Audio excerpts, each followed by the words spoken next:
sahifalarda muhrlanib qolgan sinovli kunlar, xalqlarni birlashtirgan mehr-oqibat va birdamlik tuyg'ulari bugun yana yodga olinmoqda.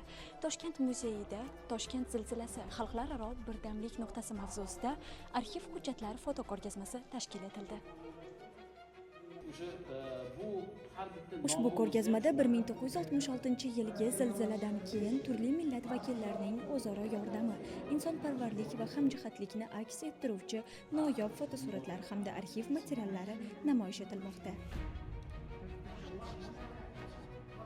Uylarda hammasi zilzila 9 balga mo'ljal qilingan. Mana u paytda opam aytib ketdi. O'sha paxsadan qurilgan uylar omon saqlab qoldi. Hammasi chiroyli o'tdi. Bu Xudo taolo yaratgan egamni, o'zbek xalqining mehnatini orqasida mana shunday fojia bo'ldi.